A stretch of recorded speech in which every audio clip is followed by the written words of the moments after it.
Agora nós estamos vivendo uma época muito gostosa. É uma época, o maior espetáculo esportista do mundo, que são as Olimpíadas.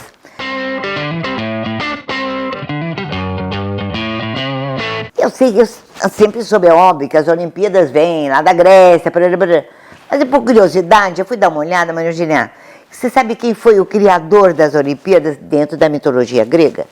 Aquele cara que fez os 12 trabalhos, o Hércules, quando ele acabou o 12º trabalho, o que eu vou fazer? Vou inventar uma Olimpíada. E ele foi para uma cidade da Grécia chamada Olímpio, porque ele queria reunir, sabe, evitar que os gregos entre eles brigassem, porque tem grupos diferentes. Então, através dos jogos, eles reuniam, harmonizavam a relação entre eles. E tanto quando tinha conflito, parava o tal da Olimpíada. Mas ele não deu muito ibope, foi lá atrás, entendeu? Coisa de mitologia. Isso foi antes de Cristo, depois de Cristo, logo no comecinho. Quando foi logo no comecinho, o tal do imperador Teodósio lá, ele falou, não, chega, esse negócio de festa pagã não existe mais. E naquela época, gente, era um horror. Porque a Olimpíada, Maria Eugênia, só tinha coisa agressiva, sabe? Tinha os gladiadores. Morriam. Morriam, menina. Lutavam até morrer. Lutavam até morrer. Aí depois tinha os caras que iam brigar com os animais, para ver se eles venciam os animais.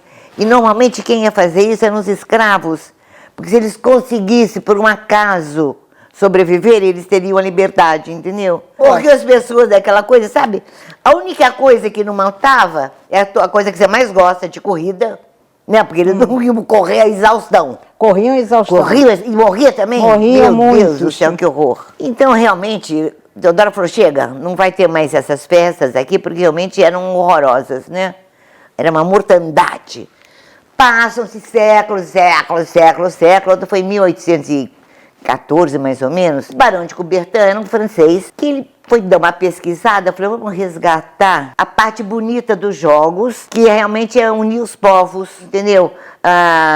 Fazer com que os jovens, os concorrentes lá, se unissem em torno de um bem comum, um bem de esporte. E aí começou realmente a fazer, foi a primeira maratona. E o interessante, os caras lá no Olimpo, né? Quando nas maratonas antigas, eles acendiam a vela, a tocha olímpica, numa cidade da Grécia, né? E tinha um ritual que as vestais, né? Com aquele lance de espelho contra o sol, que formava um fogo. E esse barão, a única coisa ele resgatou, não só o espírito competitivo e, ao mesmo tempo, a concorrência legal entre todos os esportistas, mas ele resgatou também o lance de pegar a chama olímpica de Olimpo, na Grécia. E as vestais, elas usam as mesmas roupas de antigamente, chique, né? E acendem a tocha com aquela coisa de espelho com sol.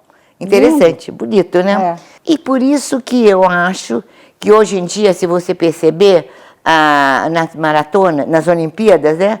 Eles falam em francês, e eu acho que é homenagem a esse cara que tirou da antiguidade e trouxe para os tempos modernos as Olimpíadas.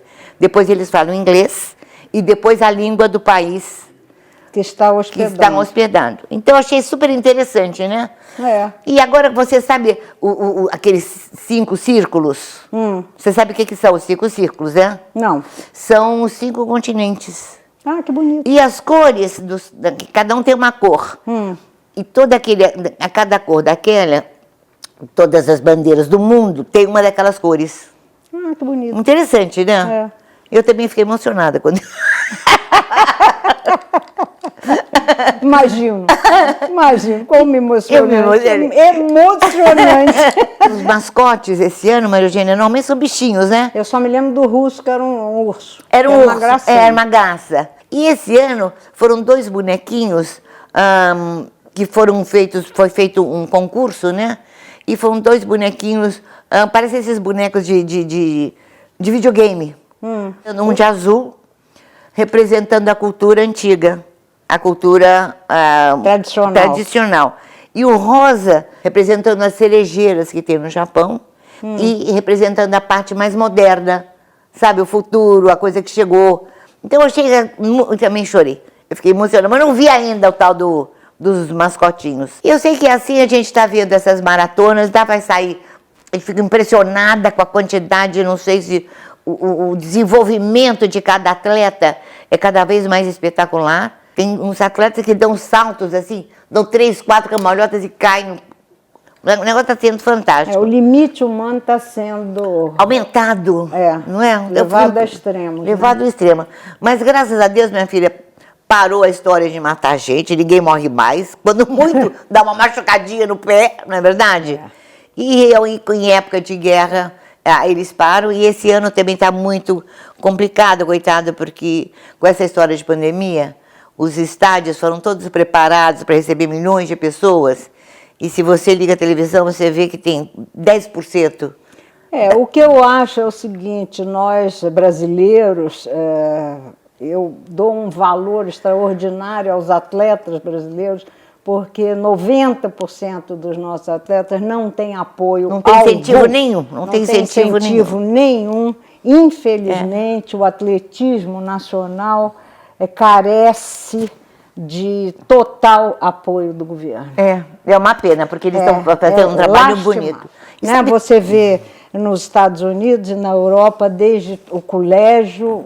Nossa, exatamente. Os meninos, as crianças são incentivadas a fazer esportes e tal. Aqui não existe. E mesmo assim, você sabe, Maria Eugênia, na abertura das Olimpíadas, eles não colocaram o número, a quantidade de brasileiros, nem de nenhum país. São 302 pessoas brasileiras que estão, de atletas que estão lá. Pois é, mas chegam lá, são heróis, são 300 heróis. Esse ano eles inventaram mais dois esportes diferentes que não tinham, inclusive uma menina de 13 anos ganhou do skate, uma menininha lá, uma graça, né, de 13 anos. Eu nem sabia que não precisava ter maioridade para entrar numa Olimpíada dessa.